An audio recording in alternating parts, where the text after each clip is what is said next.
We're live. It is 6 o'clock. Committees are in session. Who would like to go first? Any volunteers? All right. Mr. Fisher, you can go first. Our service chair.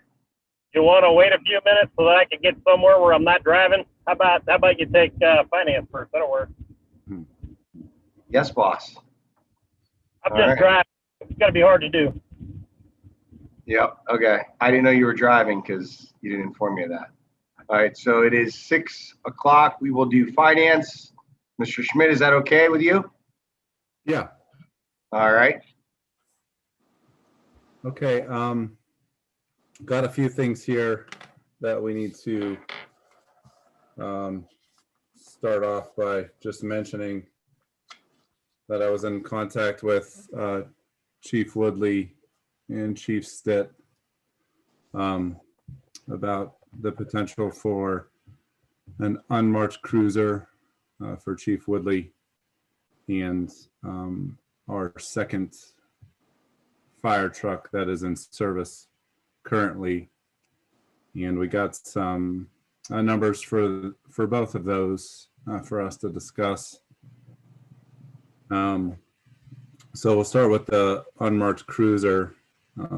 You know, and when I talked to both Chief Stitt and Chief Woodley and even Thomas, I mean, you know, I guess we all know that there are definite wants and then there are needs for the village. And by listening to both of them, you know, there's the definite need for some things moving forward. And I know we were very smart last year with our spending and being very careful due to COVID. And it doesn't mean that we go off the deep end and just start spending money here this year either. However, you know, when we need things in the village, it's time that we discuss this and potentially move forward with what the best decision is for the village. So with the unmarked cruiser, it would be the same as the cruiser that we had purchased last year for Chief Woodley. And this would be for Mr. Rongi to have in his possession. And I know, and speaking, and Chief, you can chime in anytime here. You know, we have 3 marked that are in service right now that are running nonstop, which, okay, that sounds like a lot, but when they're running nonstop like that, they don't ever get a break. So the miles just continue to build and build and build, and the cars just continue to wear. You know, Mr. Rongi did have to utilize his own vehicle because his car was in service and there were some things that that needed done that were happening in the village, and he took it upon himself to use his own vehicle to make those things happen, which was very nice of him. He did not have to do that. So I want to thank him for that. But getting down to the nitty gritty part of it, you know, I don't remember how many years ago, but I know that we had started to allocate around, you know, the $20,000 from our budget for these potential expenses that come up with our cruisers, because it's just going to be a continual thing. So it was very smart of you guys to do that, to have this here. So when we need this to happen, we're not taking such a huge hit of just purchasing a whole entire vehicle. We do have something put away for it. So with that being said, with the $20,000 worked in the budget to do this unmarked cruiser, you know, we'd be around, you know, $16,500 to get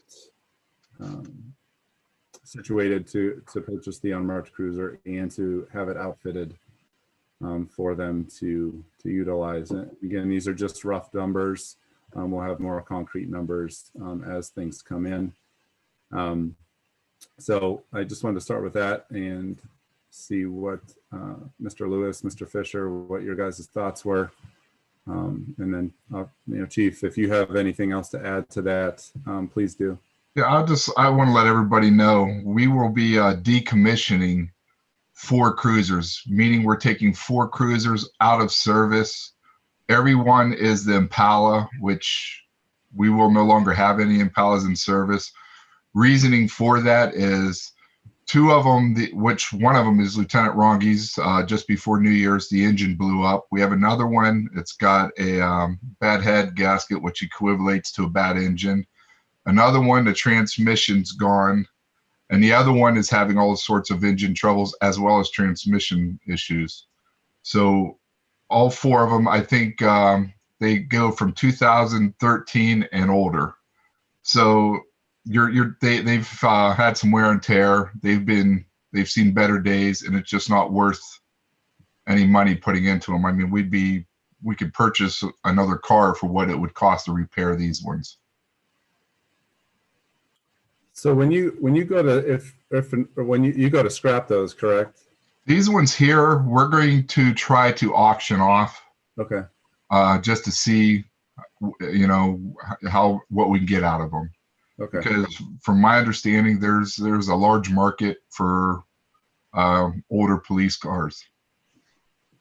This was told to me by our mechanic. He said that he got them sitting on his lot. He also has a car dealership.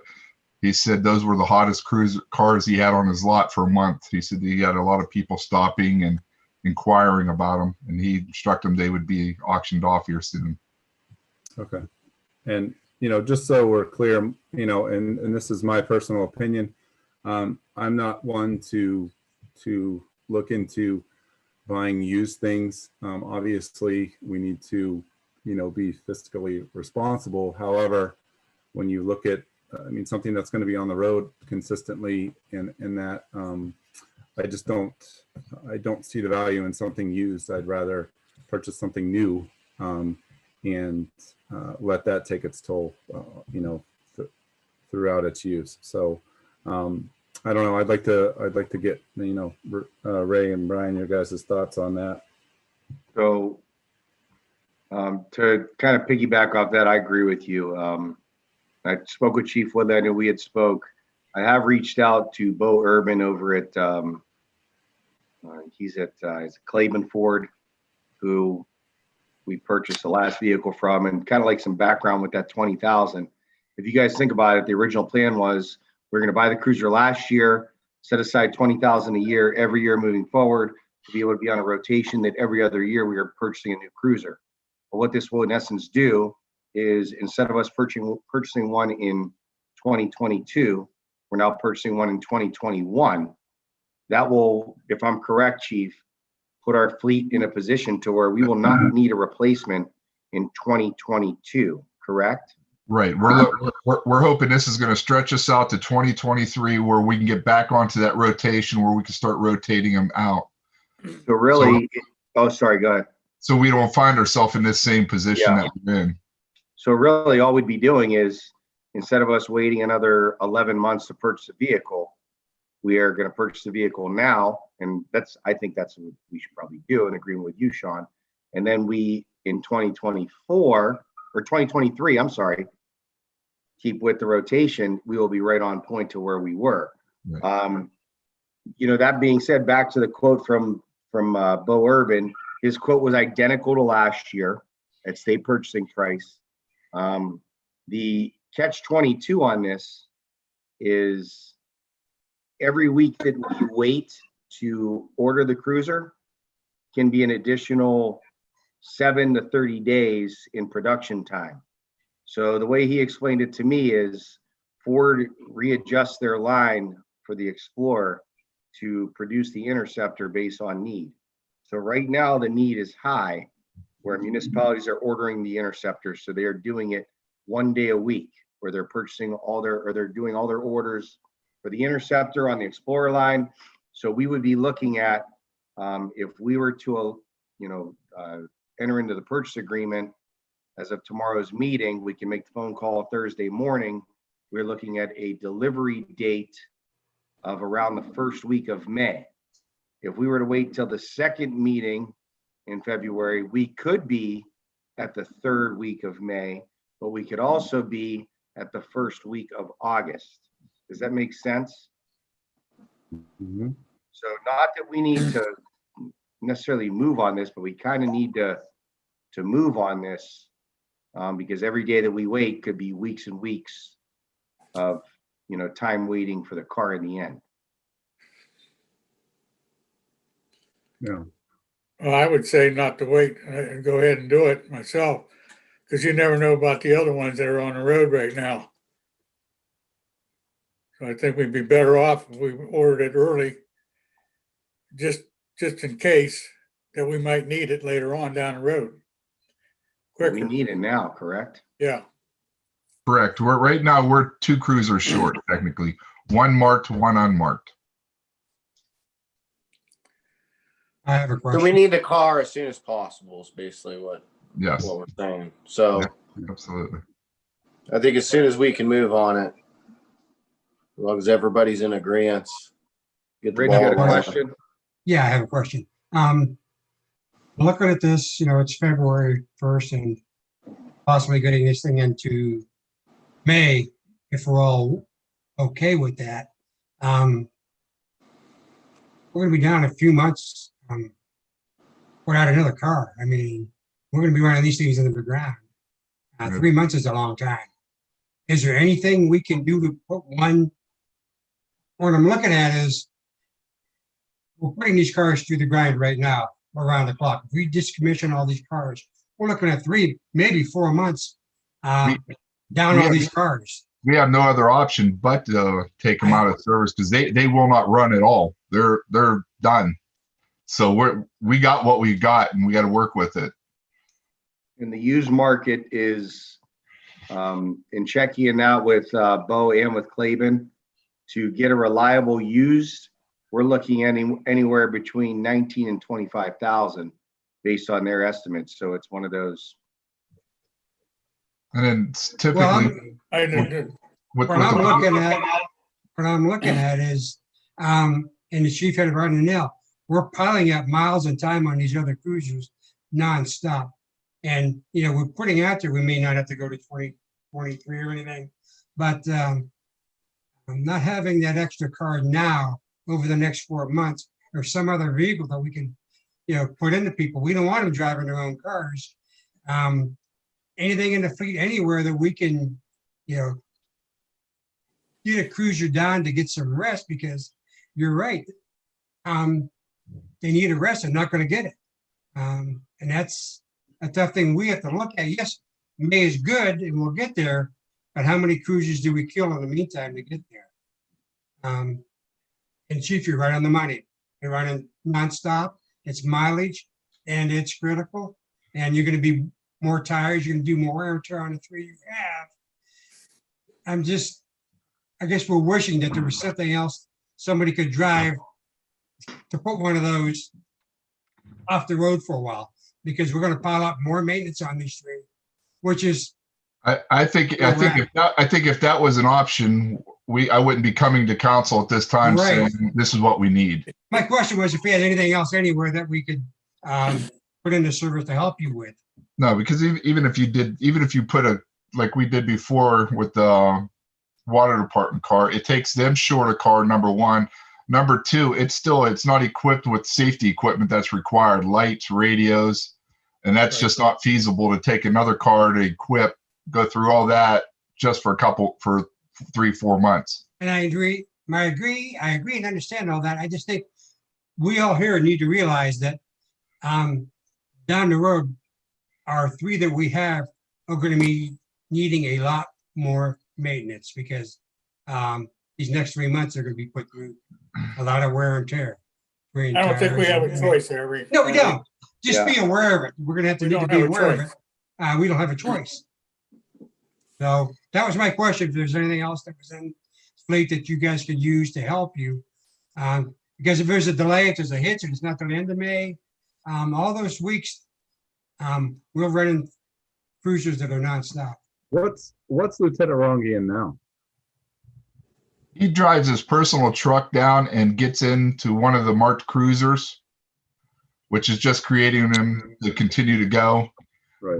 We ran into an incident about a week or 2 ago where one of the marked cruisers went down. We had to send it off for repairs to the Ford dealer, which put us down to 2 marked cruisers. And that's when we had the issue where he really had no car to drive because one was on the road, the other one was working to school, and we had several different things going on. Like I said, he was running back and forth to the court and stuff. We did since then got that cruiser back. It is now back in service and up and running. As always, we watch, we do the maintenance, oil changes. We're very fanatical on that. And at this point, I think all we can do is just hope for the best and make it through it. We're fortunate that 2 of the cars, the marked cruisers, are newer cars. So like I said, I think we should be all right. We're just going to have to really hope and pray that we make it through the next 4 months, 5 months, if that's what council decides to do. So it sounds like, Brian and I are there. Brian, what are your thoughts? Well, now that I'm actually in a place, I think I have pretty good reception. Let me know if you can hear me okay.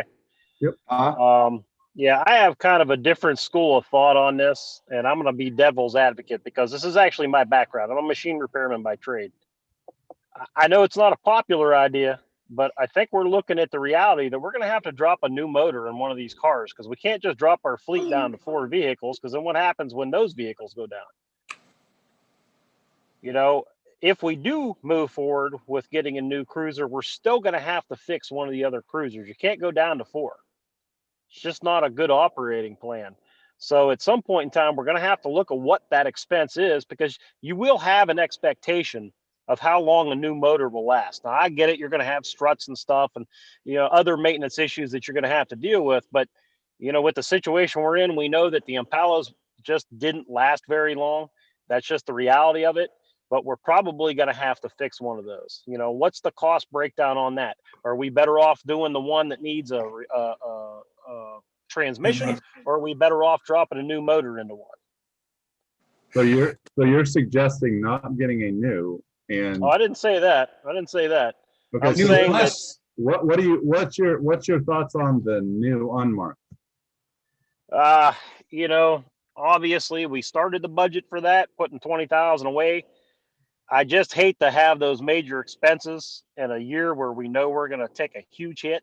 It's a reality. There's no way this isn't a, man, I really wish we didn't have to. We're in a situation where, hey, we got to find a solution. I don't think we can take them all. I don't think we can take all 3 out of the rotation. I think we're going to have to fix one of them. Even if that means buying one and fixing one, I just don't think you can retire all the other vehicles because that'll leave us with 4. And 18 months from now, we're going to be looking at another situation where, okay, we got 2 in the shop. Now we're still putting guys in their own vehicles.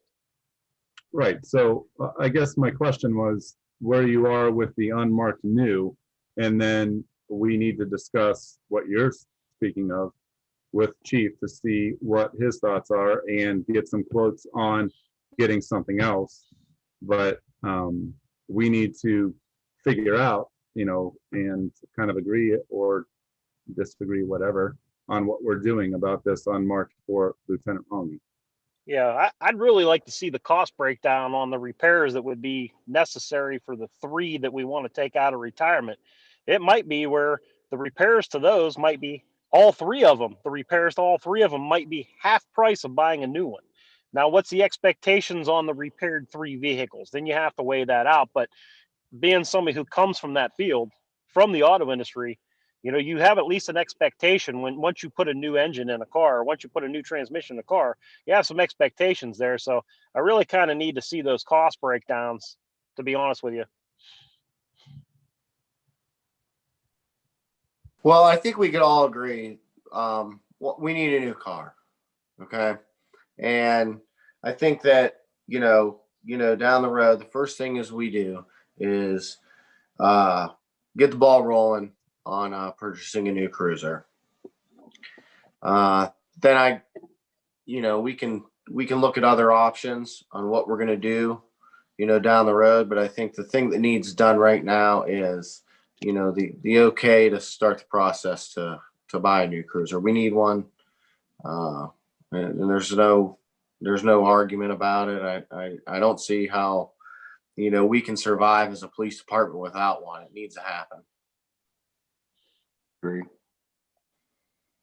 All the comments that I've heard, I agree totally that tomorrow would be a great time to make that happen. And then, And we Brian, can I- have that, we can have that purchase agreement tomorrow. Fantastic. I'm all for that. Kyle? No, I'm on the same page as all of you guys. I think that a new car is inevitable. It needs to happen. I do appreciate Brian's insight. Definitely got my mind thinking. I hope we can all maybe go down that alley after the new car idea is put in place to see if there is anything we can do to be salvage some of those other vehicles. But I'm on the same page as everybody else. Chief, so is that something that we can look into as far as, Yeah, I can call, I'll call, yeah, I'd be more than happy to call the mechanic, ask him his thoughts. He's worked on them consistently through. And I mean, I wouldn't want to be the one that picks which one's the best out of those 4 cars to work on. I mean, well, I'll leave that up to him, and he can put some numbers together and Yeah. let you know. I think that would be. Yeah, Yep. I just don't see an option for us to retire all of them. We're gonna have to do something. Because I That was just my don't thoughts. see where 4 cruisers are gonna get us through another 2 years. So if we get one that is somewhat repaired, is there a chance that we'll be able to just let that one sit up at the school and, or have a better rotation to Right. where, That's where the 4th marked cruiser comes in. It gives everybody's assigned to a car. So it's getting a break in between shifts instead of one person taking it, then the next shift coming in, taking it, and so on and so forth. It allows for that break and rest. And it needs it. I agree. okay. Forgive me, can I ask a question? Did Brian insinuate that we were putting a motor in an Impala or one of the newer Explorers that we have? Impala. Oh, no. It would be an Impala. We have all of our Explorers are operational. Nothing wrong with them at this point. Oh, good. Okay. I didn't know what vehicle in time, if he was talking about putting a motor in an Impala Explorer or not. Thank you. Okay, so we're all in agreement to get the purchase order moving for tomorrow's meeting. Yep. Yeah. I'll call Bo Urban first thing in the morning. I will get us all a copy of that, probably through email. We probably won't have the hard copy unless you're willing to go to the village building and grab it for your own. And Mr. Ross, I'll make sure it's sent your way for review. Chances are it's going to be that virtually identical to the last one. And as soon as we give him the okay, as we may move forward with the motion, I'll call him Thursday morning and be able to move forward. So go ahead, Sean. Okay. Thank you. All right, on to the fire truck that is in service at the moment. We have one that's operational now and one that's in service. So where we have multiple things, I believe you all got the email correct from Chief Stitt on what's required to get it up to spec and running. We're around the $9,000 mark for items 1 through 9, and then there's additional costs after that could be in the upwards of around 30,000. Am I correct on that, Chief Stitt? Yes, you are. So again, this vehicle is 91, so that's right. Am I correct there? 30 year old. Yes. Okay. So there are grants out there, from what I spoke with Chief Stitt about, for potential new fire trucks, and with who Chief Stitt was speaking with. We'd be able to apply in March. Is that correct? Yeah, Mickey Smith, who wrote our last grant when we got our ambulance and our Cascade system, I just reached out and asked him if there's anything out there, grants out there for vehicles, and he said to get a hold of him after March 1st, and we'll run our numbers that we have with our department and what we have and see if it's feasible to Okay. apply for a grant for a vehicle. Okay. So, and our match would be 10%? That's normally what they run. Okay. We give 10%. Okay. If we were, if we got the We grant. work something out. The Right. big advantage of this is we already have all new equipment, all new hose, all new nozzles, and gas powered apparatus or items that we already got through another grant that we applied for that we received last year. That both these vehicles have all new hose, appliances, and nozzles and stuff on them. So there would be no cost of any additional equipment to equip that Yeah. a new engine with. All we're looking at is the truck itself. So when you say that you have to submit and run our numbers through that, they're wanting to see how many calls we're responding to What- and what we're responding to in that. What our population is, what our calls we respond to, automatic aid that we go to, automatic aid that we receive from or mutual aid that we get from the area departments. So, And I can tell you right now, I just looked at that since 2018 when I started, that truck's been used between 50 to 60 times to go automatic aid to area departments, plus our own calls that we had in the village. so 20 a year.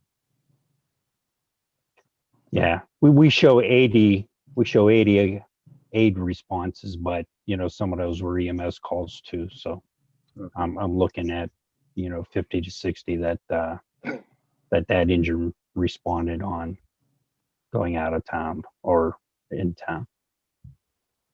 And right now we have with the neighboring communities, since we're down one, they are automatically called to come respond currently to assist us if anything should happen here.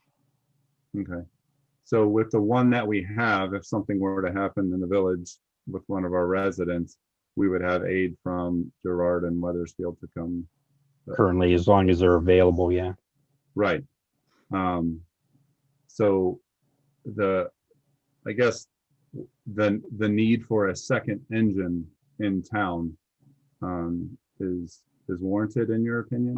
Oh, absolutely. Absolutely. I mean, I'm just asking, I'm just. yeah. No, I mean, I always say, you go out to your car and don't start. What do? Well, you take your next car. Well, we go into the engine and it don't start. What do you take? Right. You pray that you got something else coming. You know Correct. what I mean? I mean, that's, on that, but yes, it is very well warranted here in the village. Yes. Okay. And through the years, I've been under the two-track system, and Todd hit it correctly on the nail, having that backup. It's pretty crucial. Where we always run into the snags, and it seems to get us, we get through the grant process all the way to when we get to the end and the competition comes down, it's exactly what Todd says. How many runs you have, and that's where we end up losing a lot of the grants. We just don't have enough activity to warrant them to get the grant to move it forward. We get it pretty far down the line, but that's always been our nemesis before, is we just don't incur enough runs to get us to that final purchase for a truck because of the runs. So we're on a catch-22. We got some thinking here to do, because if we put the 9,000 in to get it back up to okay safety to use, which just like talking cruisers, you're talking fire trucks, it's a 91. And you're looking at a total of 30,000 to bring it up to everything. Something to 91, but yes, it does. The miles, yeah, okay, yeah, no. But the age on the truck is really a discouraging fact. But when you come down looking, what are you going to get bang for your buck? The grant would be great. But in the meantime, these hands are tied with the truck that's out of service. Do we invest the 7,000? Where it's at, you need to realize, and I've been in this business and we've looked at this and it's at a shop that's, you know, it's a big dollar shop. It's a lot of money. Their hourly rate is not cheap, as you saw the labor on this thing to do this work. And some of it, you can't even get a price on. It's labor intensive on some of these things they're quoting until they get into that. But do we want to get this truck back to Todd in service? And Todd, you know, I see some of the stuff like the lifts on the doors and stuff like that. You know, those are things that they're not mechanical that need to be done there. You could get these lifts just like your hood lifts for things. Some of the stuff we can maybe get down here, because when you start paying them 100 and something an hour to check a light bulb or to check, you know, your turn signals, that's where you don't do that kind of work. But that engine work, the stuff other there that's mandatory, that 1 through 9, those engine leaks, those things, you know, are what you're looking at to keep that truck going. So we need to really figure out amongst ourselves, we need that other truck back as soon as possible if we can. Do we spend the 7 or 9? Todd, what is you see it? What's your feelings on that, Todd? I guess that's what we need to ask is, do you want us to put the money in that truck to get it back to you? Well, we need to get the truck back in service, and Yes. those red items 1 through 10. You know, you're looking at 9 to, you know, I'm just going to say 10,000 to get that back. The other items that they probably would have to work on in the black would be number 11, 14, and 19. I don't think any of that could be done, you know, by our people or, you know. Yes, and I agree with, I saw that too, and I But agree. No, you can't. If to get it operating and get it on the vehicle, you know, to get it back on the road, this stuff needs to be done. And I would say, let's get this done and we'll get a hold and, you know, see if we can, you know, if you want me to make contact and see if we can apply for a grant for a vehicle, you know, it won't be till 2022, I think, that we would receive anything or find out if we even get the grant money or not. So, you know, that's where we're at with that. That's where I'm in. Yeah, I see they're looking, Todd, they leave a lot of things open there as far as labor. They don't know until they get into a lot of things. Yeah, that's the scary thought too, when you're in those shops, as you saw the asterisks there on some of the repairs, they're leaving it open to man hours and to where they get into what they're looking at. Those things can be, you know, it's an easy fix, fine. If it's not, you're labor intensive again. And at that shop, you're gonna pay money. But I feel comfortable, Todd, if that's what you want. There's 1 through 9 items to get you back in service and truck back there. We need to do that because he's not looking until 2022, and we make the emergency repairs, and then those lifts for those things and the other things, the cosmetic and other stuff. We could maybe get that done here, but getting you that truck back, I think, is an important factor.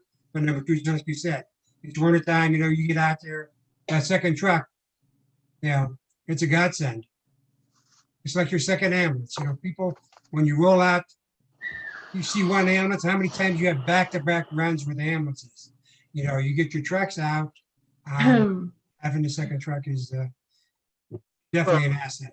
I mean, we looked at Chief Woodley for his advice on the cruiser. So we're looking, you know, Chief said for your advice too on this. And, you know, as finance, you know, we need to listen to what you're telling us and make a sound decision on it. You know, when you look at the numbers, and it just, my opinion, when you look at something like this and you're like, wow, we may dump $30,000 into something that's 30 years old. Well, what other choice do we have? If you're telling us the need is there, that we need this second vehicle for the safety of our village residents, then it is what it is. And it's a hard pill to swallow for me, because I would assume just if it was a, you know, all butterflies and whatever, I'd sit and wait to see what this grant was going to come about, because I'd rather have something new. But with what you're telling us and the need is there, I'm hard pressed to say no to anything with that. Ray, what do you and Brian think? I think it's easy to say, Cliff.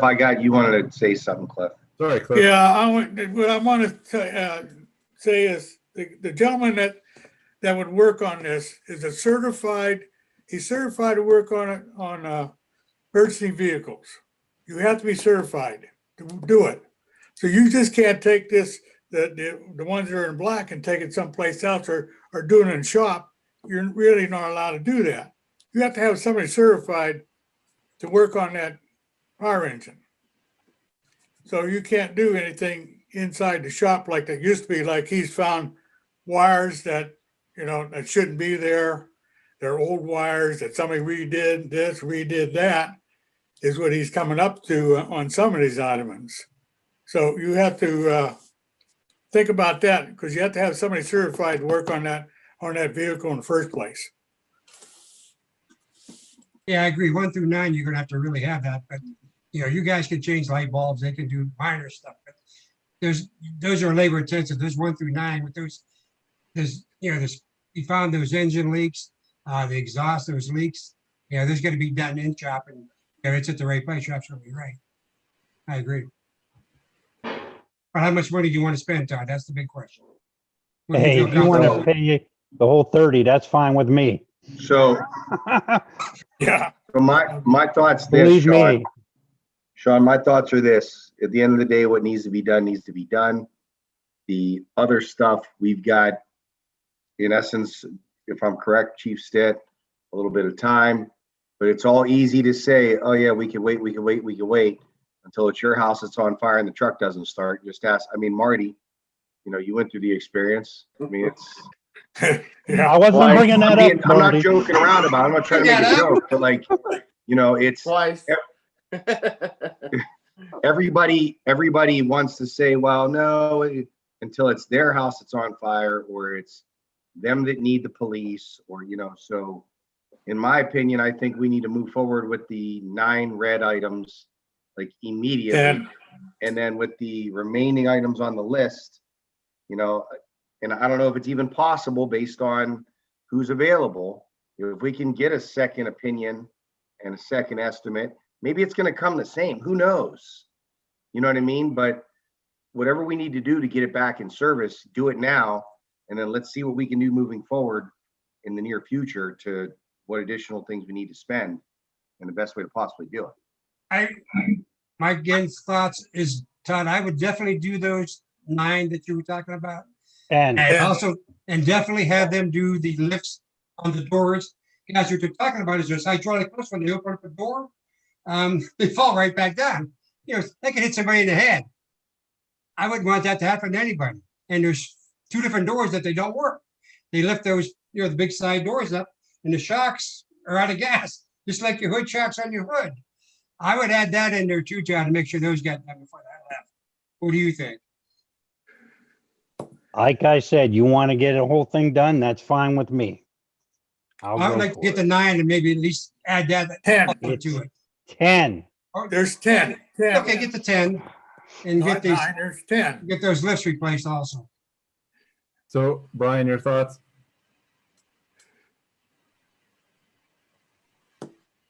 Uh-oh. Yeah, so, obviously, it's a safety issue. I would say get the emergency list down, that at least we can operate the vehicle, because if we do in fact get a grant, to even a 10% on that's going to be what, $30,000. So, do we $30,000 worth of repairs and then $30,000 for a new engine? That's a hard pill to swallow, but then again, we do have to have it on the road. So the original list of 10 things there, that's a no-brainer. Those have to be done. I've always been a big proponent of the safety forces, the fact that, I was always behind the ambulance purchases and what we need to do to keep the fire trucks on the road. Because I was somebody that when I was younger, I needed emergency services several times. And, I know what that's like. So we definitely need to do those. And I guess we'll just hope for the best. You know, it just makes sense that in a year like this, when we know we're going to take a hit on our income taxes and with COVID, you know, this is where we're going to incur all of our emergency expenses. And unfortunately, that's just the way life happens. And they're looking at just replacing the front tires, correct, Todd? On that, two new front tires. What tires? Is there tires on there? No. Nothing to do with tires. All the tires are brand new on that truck. I just replaced 4 rear ones and the 2 ones were replaced prior to me coming on. Okay, so that's not a tire thing on there for that steering thing. Yeah, actually, the 2 front tires need replaced. But that's They not do? on but that was kept off the quote just because their cost, they can't do the state competitive bid on tires, and we can get them someplace else at a much lower price. Okay, we're gonna do tires too. Then. Well, we have to. They have their updated. That's not a enormous expense to put new front tires on there, just so you know. Tom, I wasn't aware of anything on the tires. Yeah, it wasn't on the, it's written on It's one right of the, there. yeah, it's Yeah. written in one of the documents. On the Okay, I'm document. sorry. But it wasn't, and it isn't gonna be a repair at Fallsway. Makes sense. Makes me. Okay. Okay. I think one thing that might be worth mentioning, and it may go back to finances, though, if Chief Stitt undertakes that, he has no money left in his maintenance for the year. So sometime or another, we're gonna have to circle back around and see, you know, how exactly is how he's gonna pay that. He only has a $5,000 expense in his maintenance. So, you know, there's gonna have to be some discussion with Lori on, you know, where the money is gonna come from, or if we're gonna sit down and figure that out. Okay. The budget will definitely need amended. Very good, thank you. Yeah. Okay. All right. So our last thing is our account investments. You know, Laura and I we chatted a few times about this. Right now with Premier, we're not collecting any interest at all. I know we had talked about this previously, but we need to do something. And Doug, is this councilmatic action to move money into other investments? You're muted.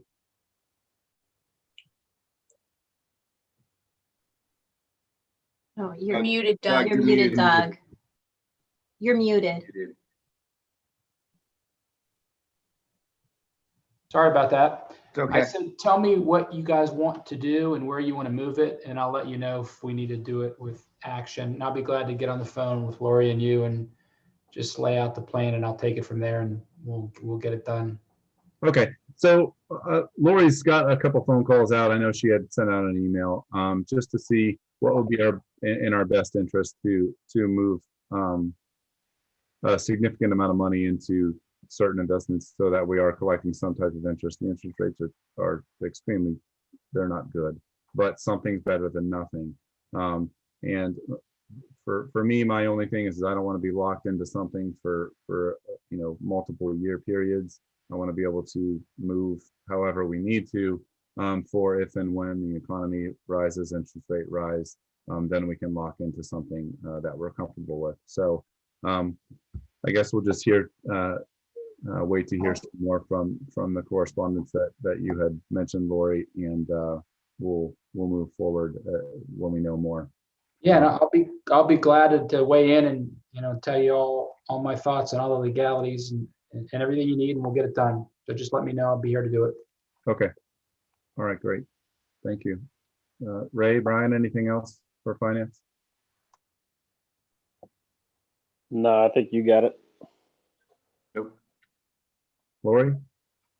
So I did hear back from Mary Beth right at the end of the evening, and for the ICS sweeps, which they are very similar, not in the product itself, but in the amount of interest that you can earn.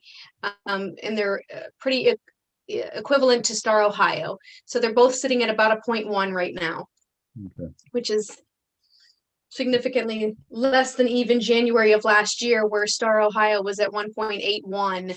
And well, obviously we were with Premier or Home Savings at that point. And right And now, as far, pardon, no, and then go go ahead. You go. And then for the, we already have an account that's open with Star Ohio. And we also have accounts open with Huntington Trust for investments. Nothing that we do is long-term. Otherwise, we would have, is it interim deposits, Doug? Is that the interim deposits? You're muted.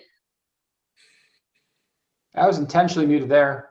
Oh, thanks. Go ahead, I'm listening. So the gist is the village really doesn't have anything in, I'm sorry, it's not interim deposits, it's inactive funds, which would be I long-term, understand. Sean. Yes. So we don't ever really do anything with any of that. So, but if you're talking liquidity as far as like a daily settlement, Star Ohio Plus, which we don't have anything with at this point, but we could easily open one up. And the ICS, which I learned this evening that they changed their name to Intrafied sweep account as opposed to ICS. If we did go with Huntington, there's ample amount that we could be investing at this point, and those are nothing that we have at this point is longer than 2023. Okay. When those treasuries will mature. Okay. Okay. So, Who is Like- Mary Beth with? Pardon? Who is Mary Beth with? Mary Beth is with Premier Bank. Okay, thank you. But she's not, her area of expertise is not the sweep account.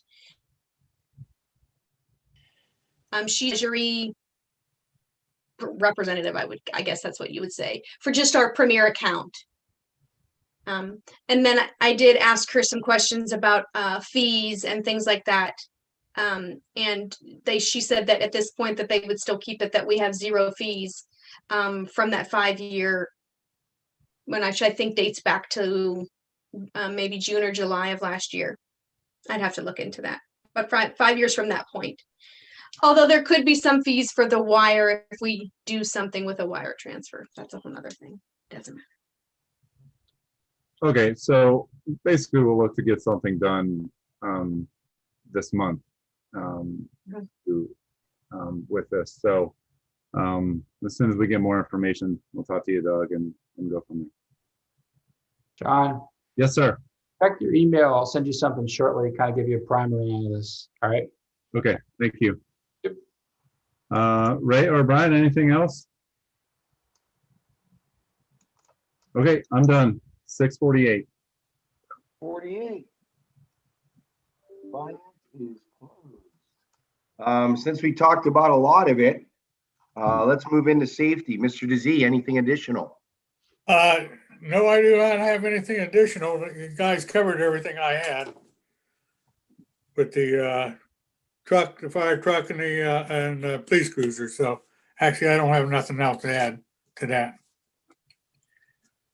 So that's all. You're welcome, Cliff.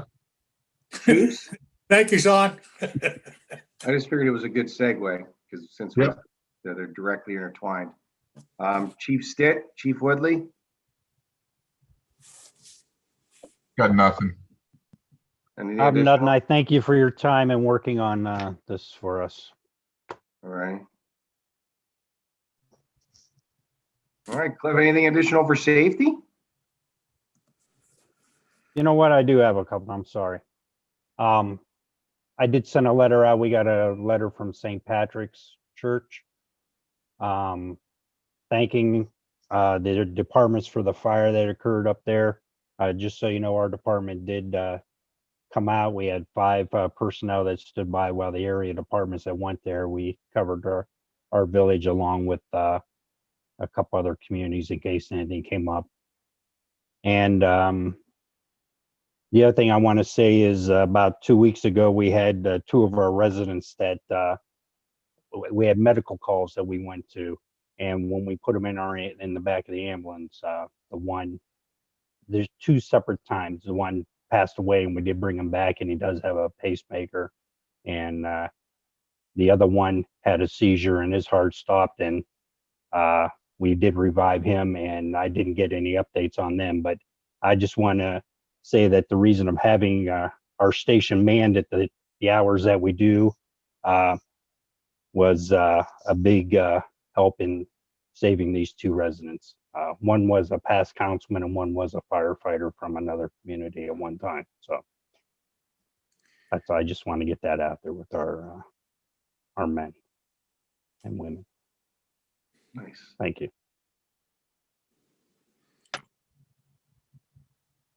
That's Cliff, all I anything have. further?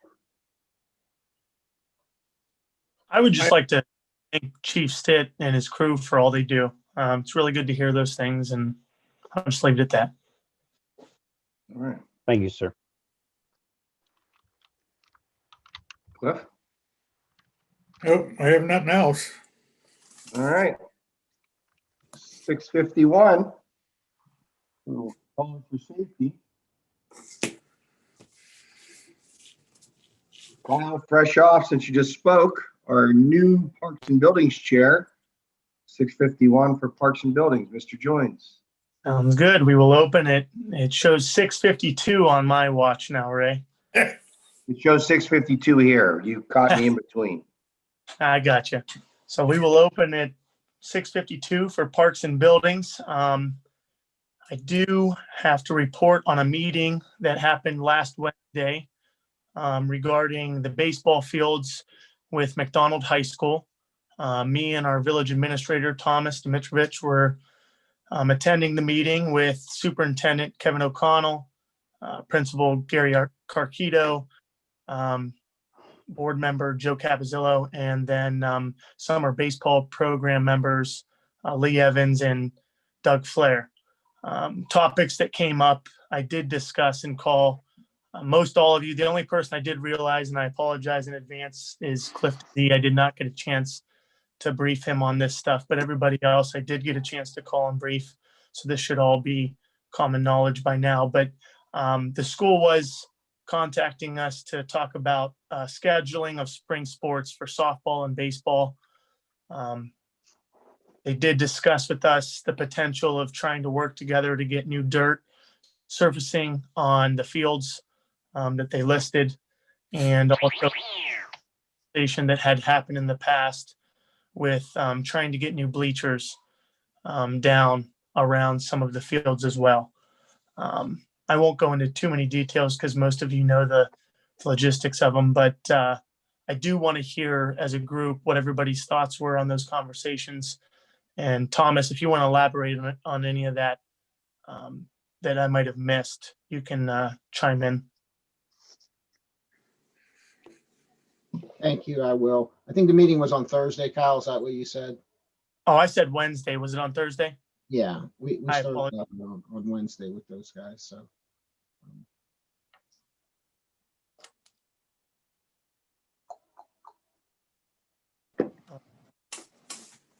What I do want to bring up, the most fruitful conversation of the entire meeting that I think I reiterated to everybody was I was hoping that we would be able to find a way to work with them on putting down the dirt to resurface some of our fields. The school did tell me and Thomas that they would plan to fully financially support new dirt on the fields that they had mentioned. To me, I don't know that it didn't really come up that it was a complete necessity, but anytime a capital improvement wants to be financed through anybody else to something that we have, I think we need to entertain it. I I did have a fruitful talk with Thomas after the meeting, just discussing ways that we could potentially find a way to make that work. I know within our contract that we did make for them that we're able to, but not obligated to lend any type of equipment or supplies or help on any adventures to upgrade those fields. And I know Thomas made it clear during the meeting that the village does not want to and has no plans to put any money down there at this time. But when it comes to maybe some man hours, I just want to hear your guys' thoughts on trying to make it work, that if somebody wants to make a capital improvement, maybe we can find a way to make it work, that we could make that happen. The bleachers conversation kind of got halted pretty quick. I think that's probably going to have to be another meeting that we'll reach out with the school to see if I can bring more details on something that would be in our ballpark range of a real discussion. But I thought the dirt was something that I really wanted to hear everybody's thoughts on. Anybody? Kyle, as I said during our discussion, I mean, I know that we had presented last year the change in the agreement. Then we spent countless hours accommodating the request to amend the agreement. And in my mind, I think this is a finished point at this point in time. I mean, I think that the village has spent several hours too many on this, so I'll just leave it at that.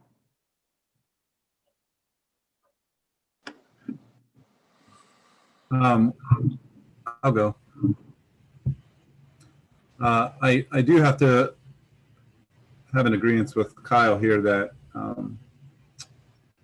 in a sense that when, you know, if this is our relationship with the school, how things are going to work, so where they're wanting to help us with our facilities, I think we would be silly not to entertain that as well. My only concern is that if the school has a complete understanding of what it actually takes to properly maintain our facilities. I know they signed the agreement and we've talked about it at length with them. But I hope that they understand where we're at to maintain things, that it does take a lot of man hours and getting, you know, their workers down there to do that.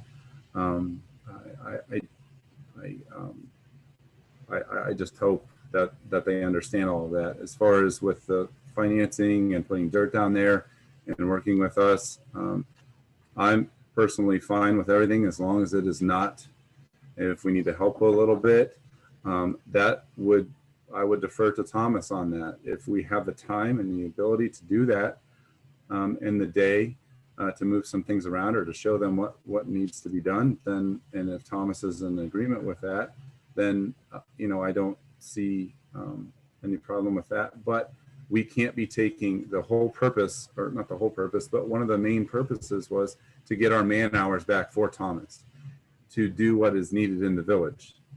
And we got that, and they got the facilities. But again, this is just a co-working relationship here. So if we're available and Thomas says we're available and we can come down and they're needing our assistance for it and they're going to supply some things for us, that's great. As long as it works for us too. So I appreciate your guys' time. I'm glad to hear that the meeting went pretty much smooth. There may have been some rough spots there, but as with any meeting, we know that happens, but that's my viewpoint on things. And that's it. Thanks, guys. Well, and Sean, I will hit on one point that you started with there.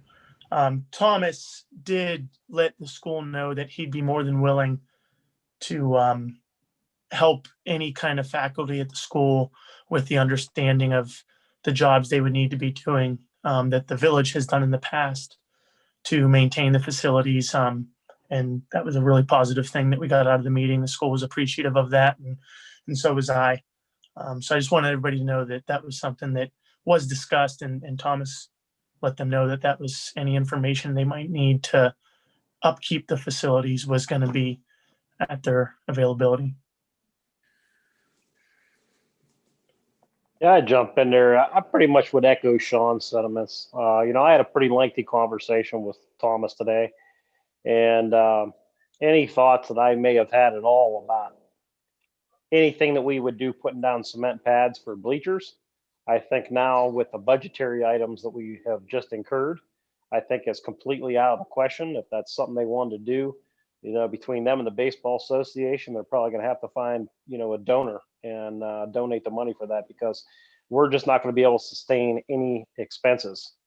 Obviously, we're all aware that, we negotiated this agreement so that, it relieved us of some duties, especially since we do have a big a cost to maintain all those facilities specifically for the school.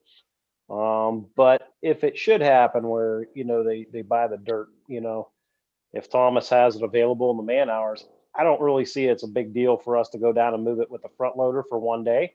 But at the same time, I also am under the understanding at this point that nobody has come down from the school yet to even learn how to maintain the facilities the way that we would expect them to be maintained. So there's going to have to be some contact there and some work done on the school's behalf, for our confidence level at this point, because again, the whole point was to take this off of us, not to put more work on us. So, if they want to start setting somebody down for our guys to train them how to maintain the field, and they want to buy the dirt, we're going to spread it around. Obviously, the school doesn't have a front loader. That would be a big assistance in that particular job. I could see us, providing that. But outside of that, we're going to be able to maintain it at what our levels are, and that's not necessarily going to agree with their schedule. So, like I said, I don't have a problem with lending out a man and a front loader for a day to move that dirt around. But again, they're going to have to figure out how to maintain that down there. So that's where I'm at. Brian, just to make clarification to the tone that I felt like the meeting last week had, just to clear that up so everybody's clear. I think that was their reach out to get the ball rolling on making sure they understand what they need to do with the facilities. At least that's the way I took it. I don't know if Thomas got a different feel off that, but that's my opinion, at least, just to ensure you that I think that was their goal with that. Yeah, but like I said, the two things there, the bleachers, I think, are out for us. I mean, there's nothing we're going to be able to do with that from a cost standpoint. But, as far as moving the dirt around, if we can help out for a day with the front loader, because obviously the school doesn't have one, I don't have a problem with us doing that. And real quick, kind of get it back and, like Brian kind of touched on and Sean kind of touched on, we're, obviously, the new facility use agreement came about for financial reasons. And it was to give Thomas back his hours, was one of the main parts.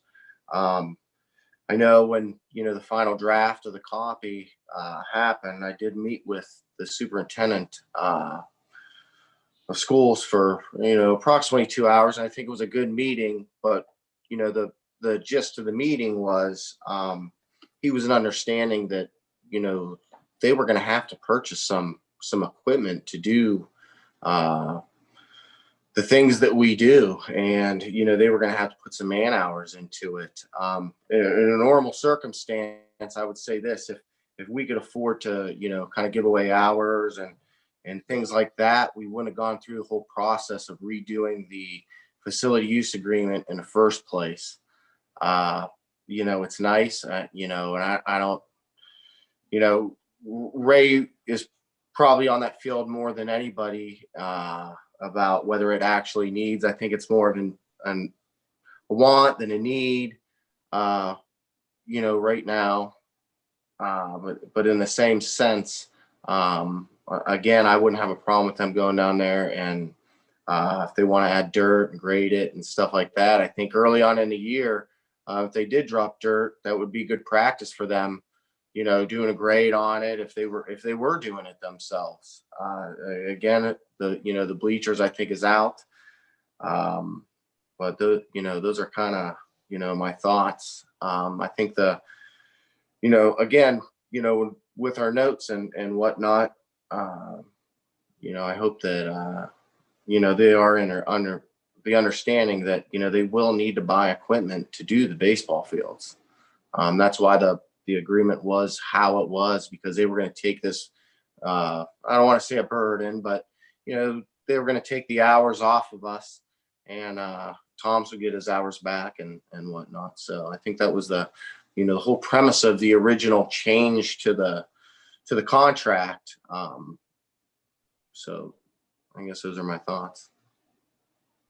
My next. Have you next? Go ahead, Rich. Go ahead, Oh, Rick. okay, thank you. Yeah, I echo, we put a lot of work putting into this contract, making sure everybody was on board with it. We're pertain for them and the back and forth of communications and trying to get this put together. And the bottom line is there's no money in the budget, okay, for that. Anything to be done down there is gone. 13,000 they didn't want to spend. They knew they were taking over everything to do the maintenance down there. And I think what we're kind of looking over forgetting too is, we're talking about our guys, but we're also talking about Thomas's time.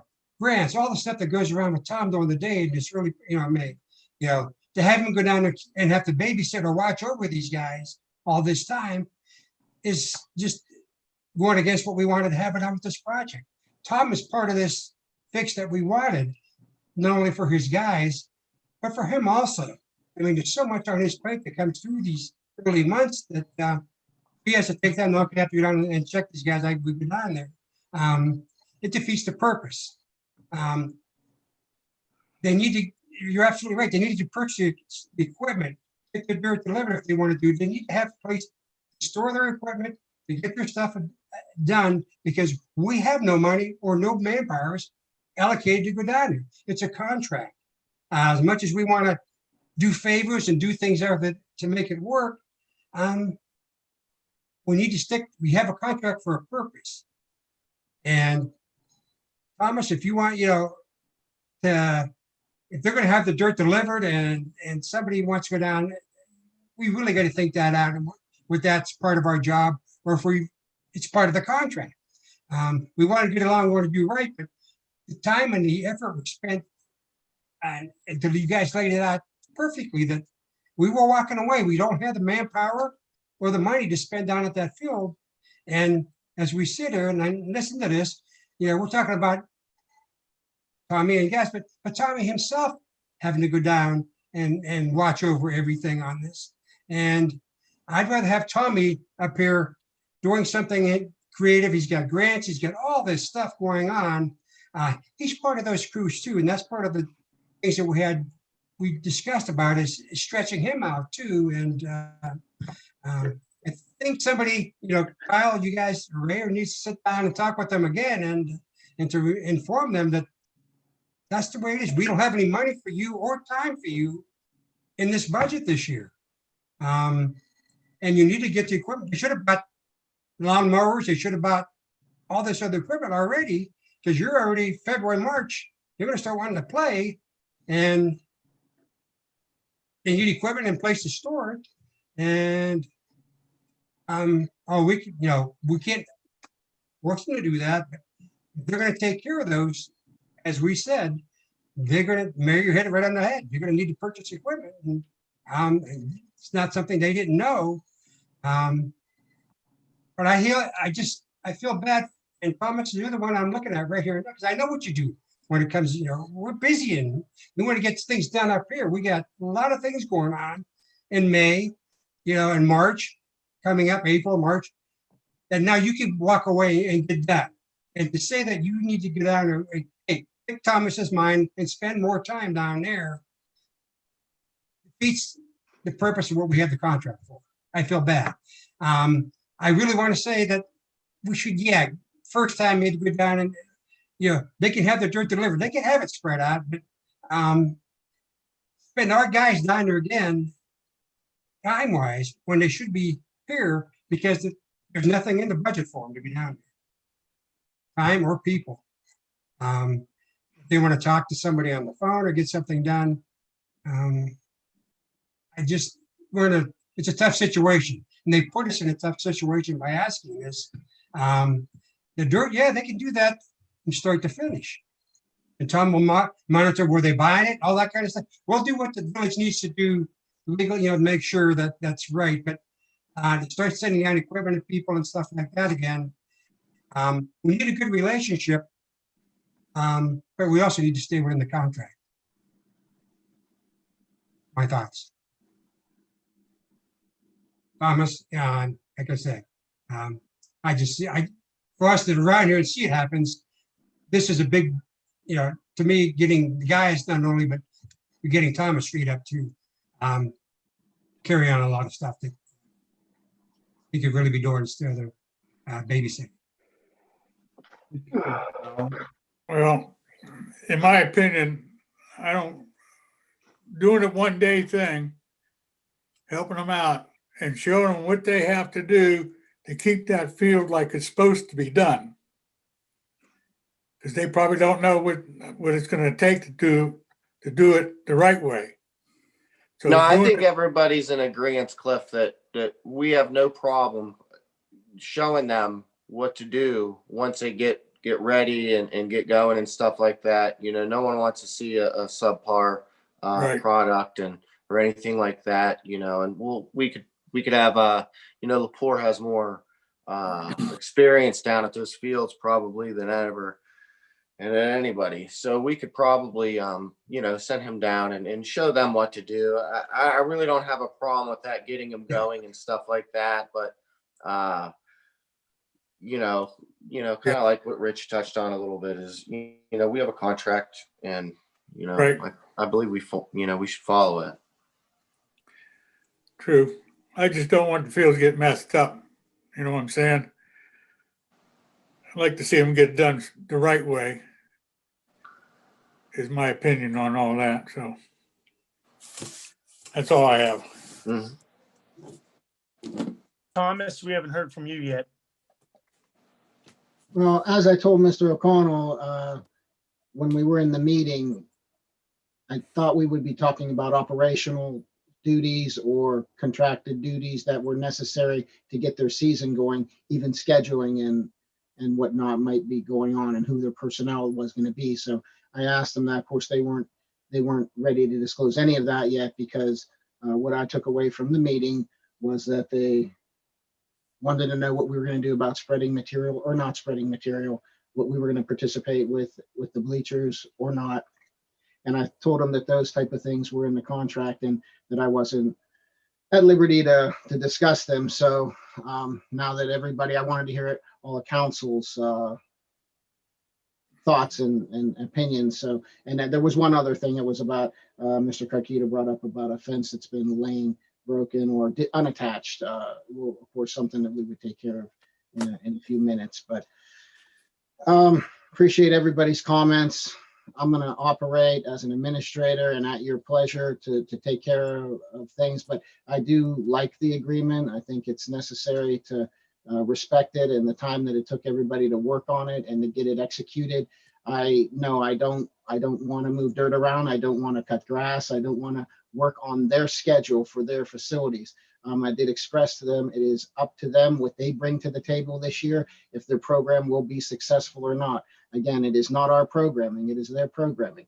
If they want to have a successful baseball season, they need to plan and bring it forth. And again, we did express that in the meeting, Kyle, and I'm sticking to that. But if a majority of council tells me to do otherwise, I will do as I've done in the past. We've had tremendously successful seasons with baseball, with the summer program, and with the school and softball.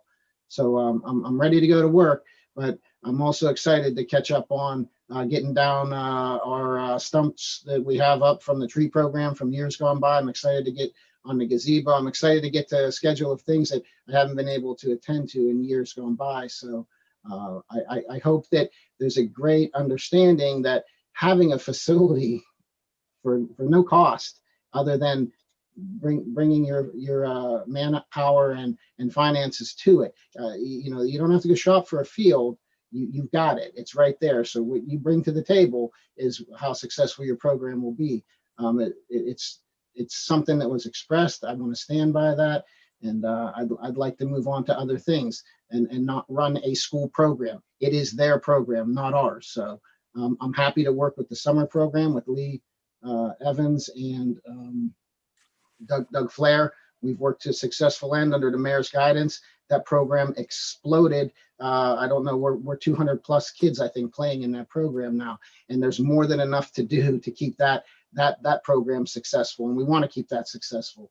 So we will not shirk on our duties there. We're going to keep going. But I would like to stand by the agreement. Thank you.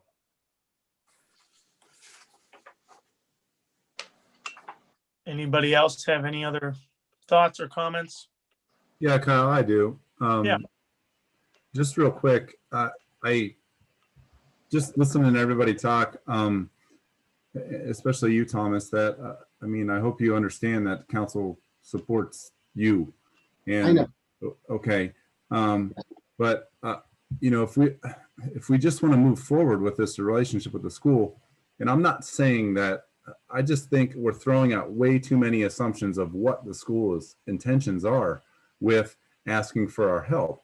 And without just letting it kind of play out and see, we're going to do, I mean, with what Marty was saying, you know, we're not going to do things out of our scope of what the agreement has stated. But, you know, I hate to see us throwing out assumptions that they're in this for other reasons and that they're going to try and manipulate us to do other things for them when we really don't know what their plans are. And the reason I started off by saying is I hope you understand that, you know, we're all in it with you. And I don't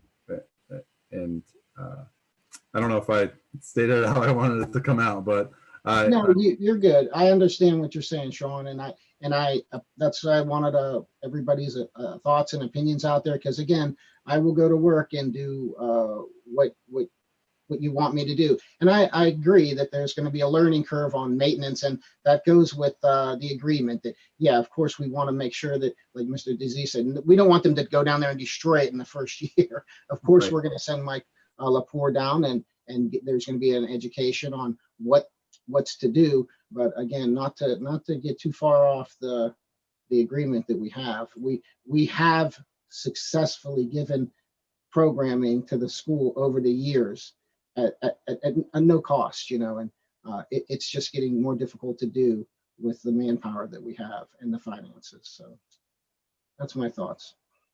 And I thank you for your support. And yeah, I expect to go down and maybe move it around one time, the first time, or till they got a good understanding of it.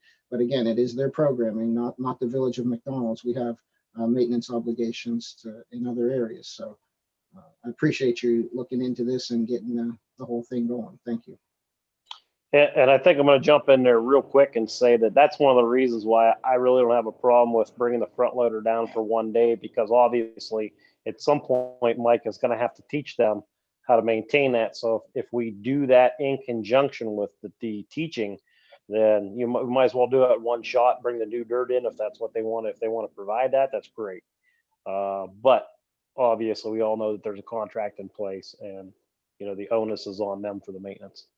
The one thing you want to add is you should be teaching them on their equipment. You know, what good is he teaching on a piece that we have that they're not going to have? The equipment should be down there, and you maybe show support there, but showing on a piece of equipment they're not going to have needs to be thought about. And I just like to add, I know, you know, things were, you know, tense for a while and stuff like that. And I'm not saying that, you know, we should never help the school, or we should never like do things together or things like that. But I think, you know, what we're talking about now is directly included in the contract that was signed. And I think that's the difference in, you know, something off the scope of what was signed. And I think that would be a different subject. I think what we're talking about now is specifically spelled out in the contract. And that's, I guess, my thoughts on the whole thing. I'll chime in one last time and just a final thought for me, and then we can move forward and pending any other comments that are more than welcome. I guess in its simplest form to me, I wrote down today that put a blindfold on and act like you don't know the party that's requesting to finance a capital improvement to your property. You know, would we consider it? I think we all would. And I'll just leave it at that.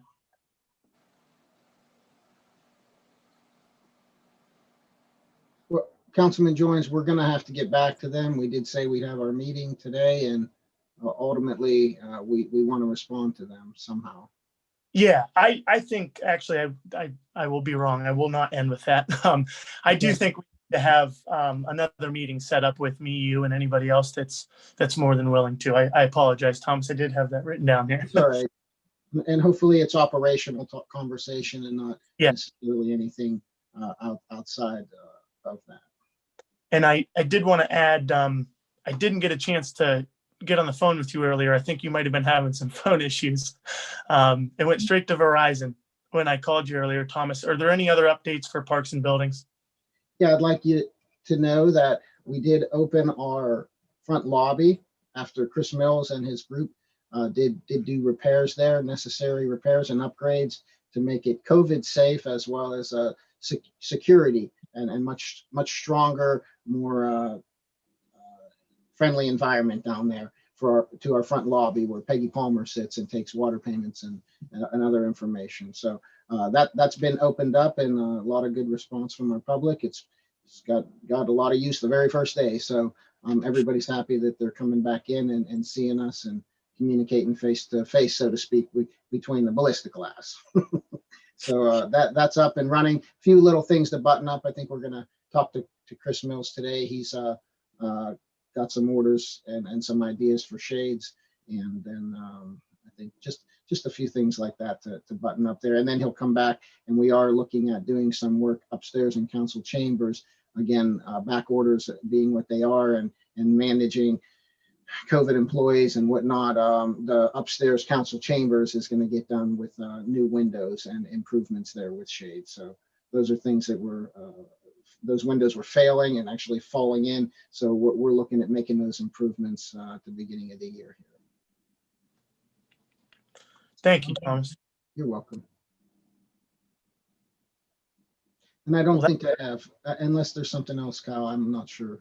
Okay, and that's why I called earlier, but I appreciate all those updates because there's a chance I was on with another councilman. Yeah, because when the call failed, it went straight to Verizon too, Kyle. So never had that happen. So I thought his phone was in a lake somewhere. No, But anyway, haven't done that yet. Unless there's any other comments from anybody on any of the stuff we've talked about, I'd be open to hear those. If not, we will close Parks and Buildings at 7:23. yeah, I think service is the only one left, right? Man, I'm We'll kidding. go ahead. It's going to be short and sweet, Ray. 7:23 services and session. Short and sweet. 7:23. So just basically some updates here, unless anybody has anything else. We do have some legislation on for tomorrow night for the NOPEC community grant legislation. I know that we're all in agreement with that. We've done very well with that in the past. Talking with Thomas today, we're going to have a renewal of a resolution with the local emergency management agency. It's going to come up. It was a 10-year agreement. I remember signing this 10 years ago, and so we're going to have to bring it up again. We have used their services. I think it was like $100. Well worth being associated with that. I know that they always brought over equipment to help out with the Billy Goat race. We've used some equipment of theirs in the past for some other things. So Doug's apparently already brushing up on that paperwork, and we'll see that shortly. We did move over the Medical Mutual account to COSI MIWA. And just to let everybody know that in the end, we did see a benefit to the village of a $70,000 savings by doing that. So that was a big, big move. good job, everybody, for negotiating that. I didn't negotiate that, but whoever did, all parties involved. I think, Great I job. think Thomas and Mrs. Cunningham did majority of the work. Forgive me if I forgot somebody. Yep, earned Yeah. every penny of their salary this year. That definitely great job, right? But we're Thank you. also Application. Thank you, Lori. also, I was talking with our fiscal officer about a month ago, and we are going to have to take a look at an agreement that we're going to have to put in place with the Ohio Attorney General's office for collections for our ambulance billing. I know that we've gone to Medi-Account, but for those accounts that go into collections, we're going to have to bring forth an agreement. So that will be forthcoming as well. And that is all I had. If anybody has anything else they'd like to bring up for service, going Right. once. Entertaining. Hey, Brian, any thoughts on what's going on with their paving contracts? I have not looked at those as of yet. I know generally we don't start those projects until, July 1st when the fiscal year starts. So we'll take a look at that and we'll come back in the next committee meeting and we'll have an update on that. Rich, I don't believe we have any paving projects going this year. We put a halt on all capital projects for the year. Right.